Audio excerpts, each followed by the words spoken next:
When using a computer, you may have, at some point, noticed that black on the display is never truly black. It's a sort of hazy grey, which results in images being somewhat flat and lifeless as any dark areas get washed out. This of course isn't a problem for web browsing and general office tasks, but it leaves a lot to be desired for anything else, like gaming or watching movies. Now this issue actually occurs due to the way most computer screens generate an image, which is by selectively blocking light from an always lit backlight using an LCD panel. If white is requested, the LCD panel will let most of the light through. But when an image is requested, it will attempt to block the light at varying degrees across the panel to recreate the image. When it comes to dark areas though, it can't completely block all the light, so some of the backlight inevitably leaks through, washing out the image. Some displays fix this by using newer display technologies, which I'll be going into later, but the problem is that they are really expensive. We're talking $1,000 to $3,000. And I don't know about you guys, but I wouldn't really want to spend that much just for a better looking gaming experience. So, is there a way we can improve things without breaking the bank? Maybe. As I've just explained, the way most computer screens work is by selectively blocking light from an always lit backlight. So can't we just add an additional LCD panel in front of it to multiply this light blocking function? Well, here I've got my old gaming monitor. It's nothing special, it's just a full HD panel with a high refresh rate, but as it's quite old now, I've managed to pick up another one for cheap. So let's take this one's panel out and put it in front of the original screen and see what happens. The process for this starts out being fairly straightforward, requiring the back panel to first be removed and any cables unclipped. Unfortunately, things get a bit trickier when it comes to the panel itself, as it is rather delicate and has been stuck in place with some kind of foam around its perimeter. Thankfully though, using a plastic wedge helps to peel it away, which finally frees the LCD panel. To check that it still works, I can reconnect it to the electronics, and thankfully it appears to be okay, and we can still see an image from it as long as it's in front of a light source. But what if we place it in front of the original screen? Surprisingly, it goes completely black. It's still displaying an image as shown by this handheld light, but for some reason the light from the lower screen gets entirely blocked and it will just not shine through the second panel. This odd and somewhat disappointing behaviour is actually a side effect of how LCD panels work, as they rely on light polarisation to block light and generate an image. This means that both panels contain polarisation layers, so when one panel is placed in front, they unintentionally interfere with each other and block all light from passing through, as they're not intended to be used like this.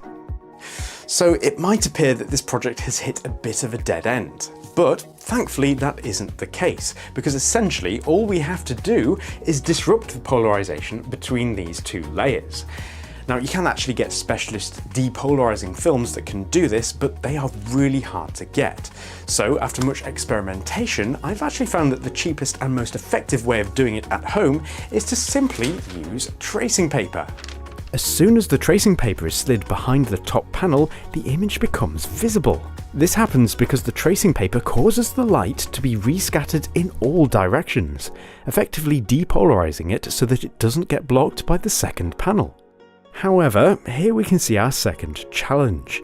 It is somewhat dim. This really demonstrates the key problem with this method, which is simply that it's just not that efficient, because the light has to travel through two LCD panels as well as the paper, so a lot is lost in the process. However, it is something that we can overcome with brute force by simply designing a much brighter backlight. Now, the original backlight was basically just a strip of LEDs shining up into a sheet of acrylic, which is designed to spread the light out with the help of various diffusion layers. These can't be made to run any brighter without burning them up, so my plan is to simply add more of them. LED strips are perfect for this as they're super cheap and can be arranged into a big grid that can be mounted behind the display. Another option is to use pre-made panels, which are a bit quicker to wire up. As you can see, I've mounted mine onto some flat heatsinks, which may be excessive, but they will give us some more brightness headroom if we need to drive them particularly hard, as I'm really not sure how bright we need them to be yet. This is just a prototype after all. One issue with using LEDs in this way to shine directly into the back of the LCD panel is that they produce points of light. So to spread this out to act more like the original backlight, I'm just using more tracing paper. But as you can see, in order for it to diffuse the light properly, it needs to be several centimeters away from the LEDs. To hold this at the required distance, it's necessary to screw in place some side panels to the back, which gives us a front edge to mount a sheet of acrylic onto. This serves to help to keep the tracing paper flat, so essentially we've built a nice little light box. This works really well to diffuse the light, but how does it perform with the first LCD panel in front of it? Well, it looks pretty good to me, especially as it's not at full brightness in this shot. So now it's time to add the second panel, which is where the magic will hopefully start to happen. This of course needs to be extracted from the second monitor, and before it gets placed on top, I need to make sure that a sheet of tracing paper goes down first, to act as a depolarizing filter, after which the second LCD panel can be added. Once it's neatened up with some plastic trim, it looks surprisingly okay, although we're not quite done yet as we need to find somewhere to mount the rest of the electronics. I've made a backplate out of a scrap piece of aluminium for this, with the intention being to screw it to the original stand. This gives me somewhere to screw in place a power supply, which is just a cheap enclosed type from eBay, as well as somewhere to screw the original display driver boards as well. As you can see, there are two of these, one for each LCD panel. So with it all together, the final thing to do is add a few precautionary fans to help to keep it all cool if necessary. What a beast! Although it's quite thick, from the front it looks pretty ordinary. Hopefully though, its image quality will be far from ordinary, so we'll test it out after a quick ad from Huel. Huel Black Edition is a convenient and tasty way to have a nutritionally complete meal, fast. It's entirely plant-based with ingredients such as flax seeds, pea protein and tapioca flour.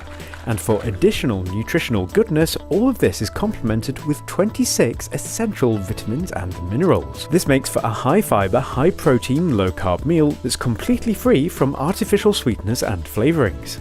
It's super quick to prepare as well.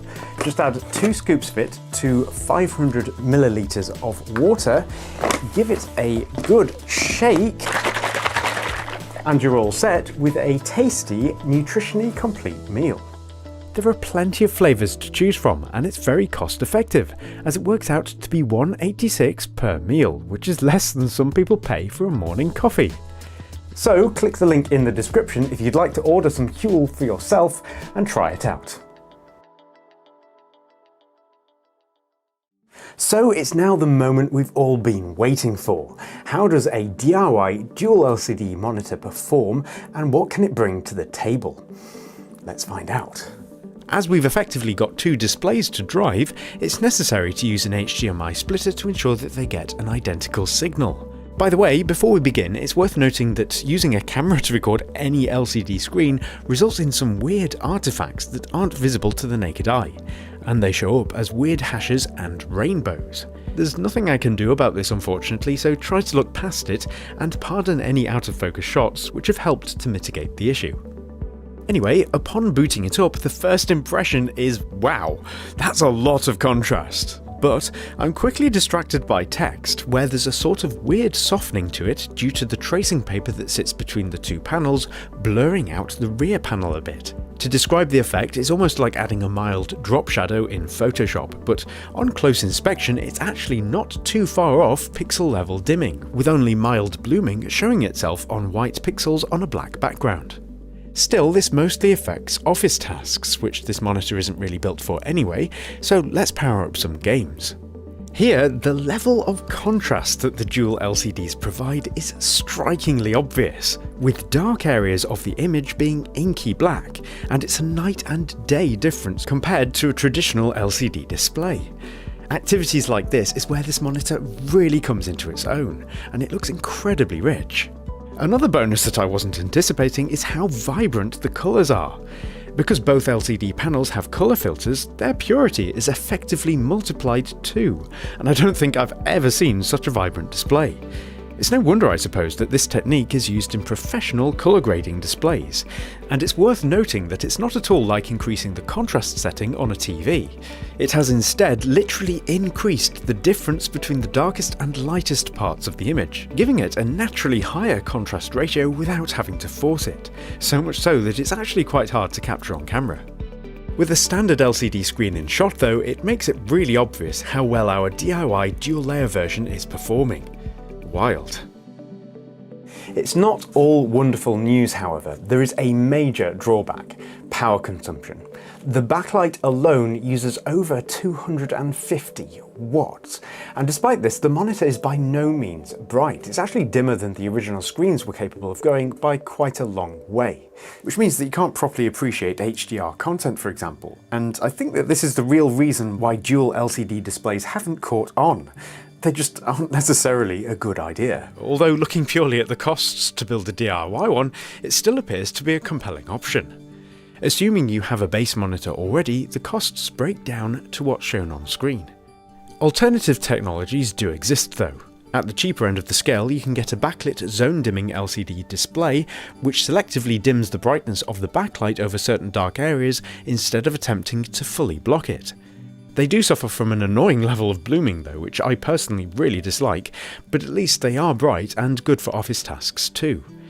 Of course, the ultimate display technology is OLED, which has been around for years in TVs but has only recently become an option for computer monitors. They have perfect black level performance as they can turn off each pixel independently if necessary, but they are very expensive and can potentially suffer from image retention, so it might not last as long as needed. So despite its inefficiency, I'm actually staggered with what we've been able to accomplish here. Even a few years ago, this kind of image quality on any kind of computer monitor would be pretty staggering. So that we've managed to do it DIY makes it all the more special. Now, I do have a few ideas as to how to make it more efficient and therefore brighter, and I've posted about it on the DIY Perks forum if you do want to have a go at building one yourself. But other than that, I'm Matt, you've been watching DIY Perks, and I hope to see you next time. Goodbye for now.